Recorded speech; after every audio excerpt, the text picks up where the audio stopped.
남편이 변하면 우리가 행복해질까요? 남편이 좀 더 다정해지고 표현도 자주 해주고 집안일도 같이 해주면 말이죠. 그럼 우리 마음이 편해질까요? 우리 마음 한구석엔 늘 이런 기대가 있잖아요. 남편만 바뀌면 괜찮겠다 라는 생각 말이죠. 바로 그게 함정입니다. 제가 8년 동안 수많은 아내분들을 지켜봤습니다. 남편이 먼저 스스로 바뀌어서 행복해진 아내분들은 거의 못 봤습니다. 그러면 이렇게 또 생각하십니다. 그래, 내가 더 잘해야 되겠지, 내가 더 참고 맞춰줘야 되겠지 라고 말이죠. 그런데 이렇게 헌신해서 행복해진 아내분들도 거의 못 봤습니다. 그건 행복이 아니죠. 감정 노동입니다. 자, 그럼 도대체 남편이 바뀌는 것도 답이 아니고 우리가 더 잘해줘야 하는 것도 답이 아니라면 대체 뭐가 답일까요? 똑같은 남편이랑 사는데 누구는 매일 속이 터지고 누구는 평온하게 지냅니다. 그 차이가 어디서 오는 걸까요? 그래서 오늘은 남편과 상관없이도 결혼 생활을 잘 살아가는 아내분들의 공통점을 알려드리려고 합니다. 이 영상 끝까지 봐주세요.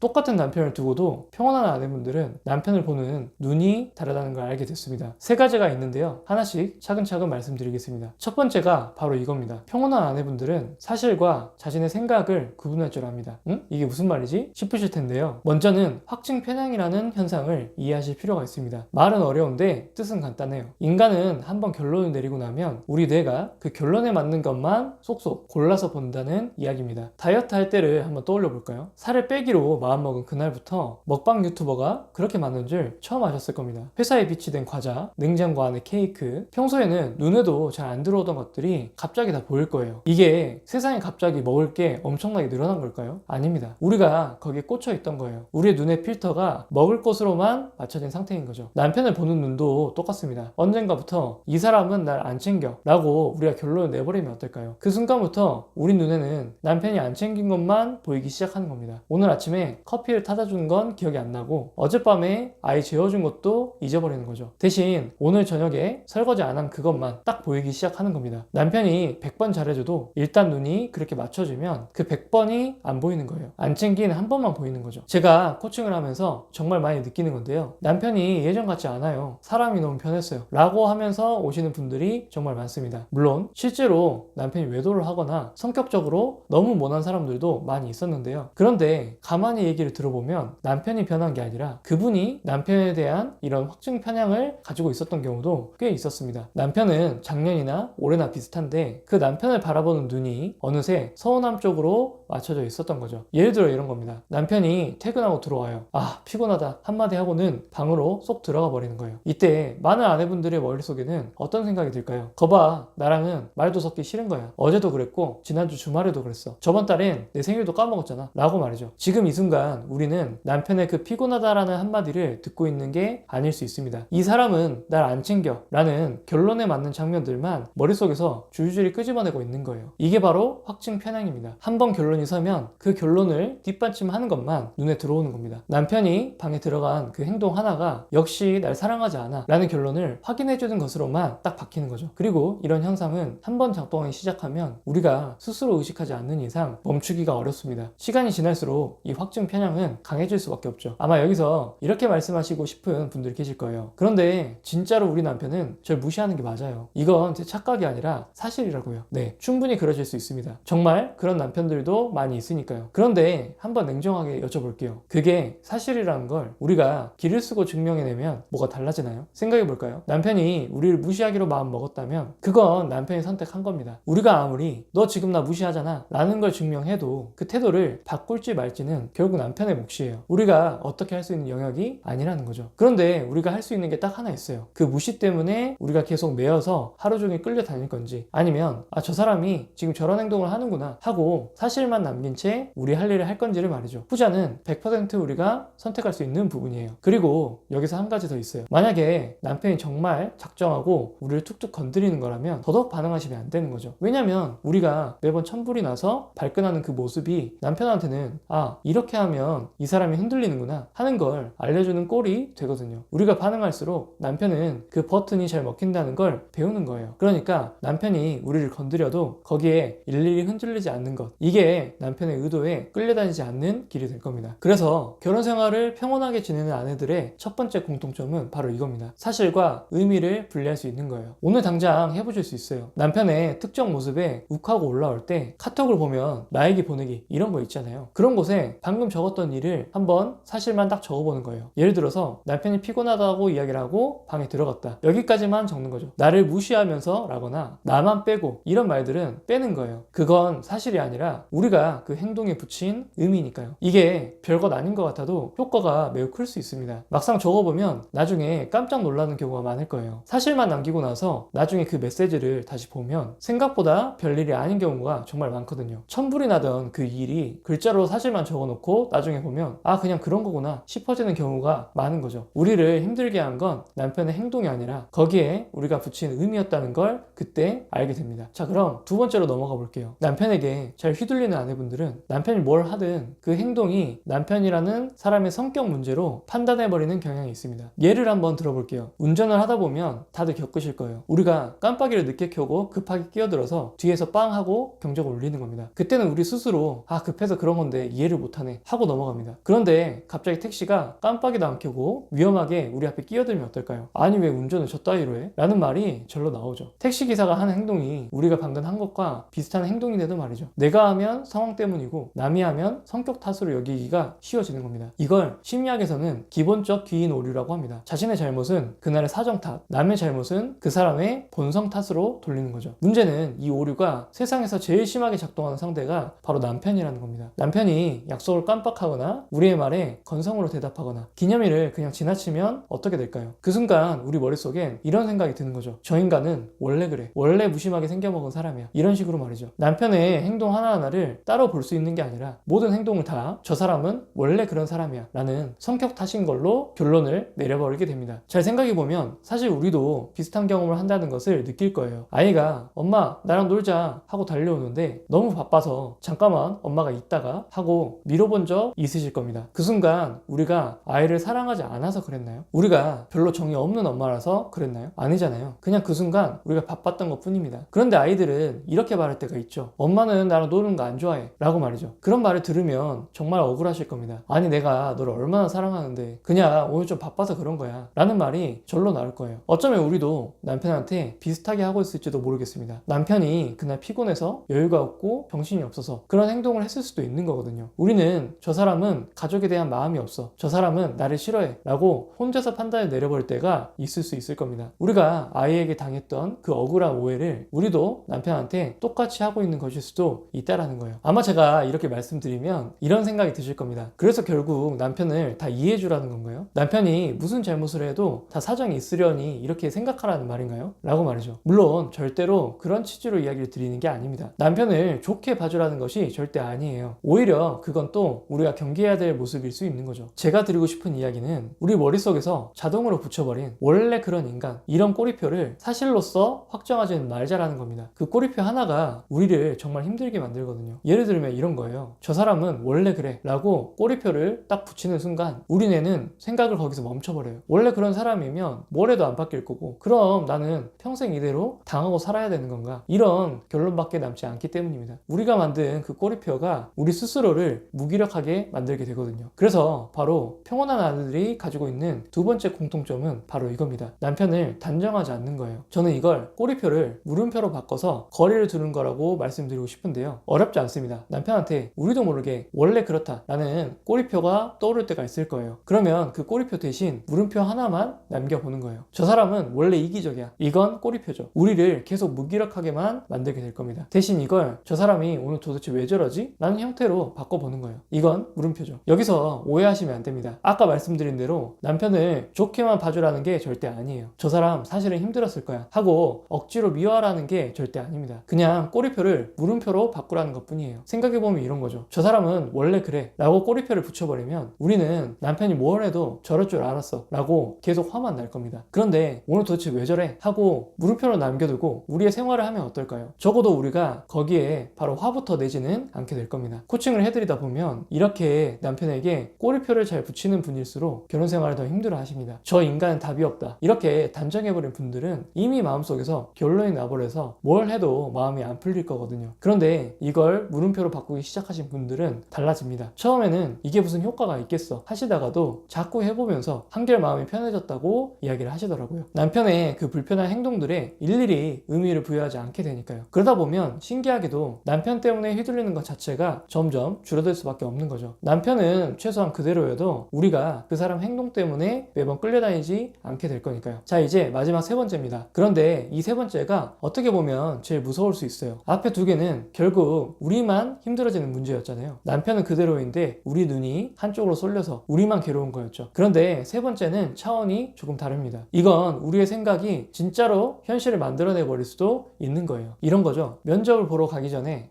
나 어차피 떨어질 것 같아 이렇게 잔뜩 위축돼서 들어가 보신 적 한 번쯤 있으실 겁니다. 그러면 정말 어떻게 되나요? 목소리가 진짜로 기어 들어가고 표정도 굳어지고 대답도 자신 없게 나옵니다. 그리고 정말 떨어지는 결과를 만들어내죠. 그리고는 거봐 떨어질 줄 알았어 라고 스스로를 자책합니다. 그런데 잘 보세요. 실력이 없어서 떨어진 게 아니라 떨어질 거라고 믿었더니 그 믿음이 우리 행동을 바꿔서 진짜 그 결과를 만들어버린 거예요. 심리학에서는 이걸 자기 충족적 예언이라고 부릅니다. 우리가 예언한 대로 우리가 그거 진짜로 현실로서 만들어버리는 거죠. 자, 이게 결혼 생활에서 작동되면 어떻게 될까요? 이 부분이 정말 무섭습니다. 이 사람은 어차피 날 안 챙겨 라고 한번 믿어버리잖아요. 그럼 우리도 모르게 마음의 문을 닫게 됩니다. 남편한테 먼저 다가가지도 않고 말도 퉁명스럽게 나가고 남편이 뭘 물어봐도 됐어 알아서 뭐해 라고 하면서 나를 세우게 될 거예요. 그럼 남편은 어떨까요? 그 벽을 느끼고 점점 더 멀어지게 될 겁니다. 그러다 진짜로 무심해지고 진짜로 거리가 생겨요. 그러면 우린 또 이렇게 되는 거죠. 거봐 이 사람은 날 사랑하지 않아 이렇게 생각하게 되면서 악순환이 되는 겁니다. 우리가 그렇게 믿어서 그렇게 행동했더니 정말 그런 남편이 되어버릴 수도 있다는 얘기를 드리는 거예요. 이건 단순히 제 뇌피셜로 이야기 드리는 게 아닙니다. 실제로 부부관계를 연구한 자료들을 보면 상대가 날 거부할 거라고 예민하게 느끼는 사람일수록 정말로 관계가 멀어지고 깨질 확률이 높았다는 연구 결과가 많이 있습니다. 왜냐하면 그 불안이 우리도 모르게 우리 행동을 바꾸고 그 행동이 결국 상대를 진짜로 밀어내기 때문입니다. 예언이 그냥 예감으로 끝나는 게 아니라 현실을 진짜로 만들어버릴 수 있다는 거죠. 물론 여기서 오해하시면 안 됩니다. 제가 지금까지 이렇게 된 게 아내분들 탓이다 이렇게 말씀드리는 게 절대 아니에요. 남편의 거부에 예민해지는 건 우리가 못나서가 아니거든요. 그동안 남편을 통해서 서운한 일을 많이 겪고 오셨기 때문에 당연할 수밖에 없는 겁니다. 다만 이 함정을 알고 있느냐 모르고 있느냐 이게 정말 중요한 거죠. 모르면 그 예언이 정말 현실이 될 때까지 계속 끌려가지만 알고 있으면 그 고리가 진짜 현실이 되기 전에 우리가 끊어낼 수 있잖아요. 자, 그런데 이런 생각 드시는 분 계실 겁니다. 그게 다 맞는 말인데요. 우리는 10년, 20년을 이렇게 살았어요. 이제 와서 남편이 바뀌겠어요? 라고 말이죠. 맞는 말이죠. 남편은 안 바뀔 수도 있습니다. 남편이라는 사람은 이미 어느 정도 정해져 있고 사실 우리가 어떻게 할 수 있는 영역이 아닐 수도 있을 거예요. 그런데 바로 거기에 답이 있습니다. 이렇게 한번 생각해 볼까요? 만약 우리의 행복이 전부 남편한테 달려있다면 우리는 정말 답이 없는 거예요. 안 바뀔 사람만 평생 쳐다보면서 살게 되는 거니까요. 그런데 이 자기 충족적 예언이라고 하는 건 남편이 시작하는 게 아니잖아요. 우리의 믿음에서 시작이 되는 겁니다. 그 말은 남편은 못 바꿔도 그 악순환의 고리는 우리가 끊을 수 있다라는 뜻이 됩니다. 그래서 평온한 아내들의 세 번째 공통점은 바로 이겁니다. 그 악순환의 고리를 끊는 가장 작은 행동 하나를 가지고 있다라는 거예요. 이것도 그렇게 어렵지 않습니다. 남편한테 뭘 하는 게 아니거든요. 우리 자신한테 한마디를 계속 꾸준하게 건네주는 거예요. 아까도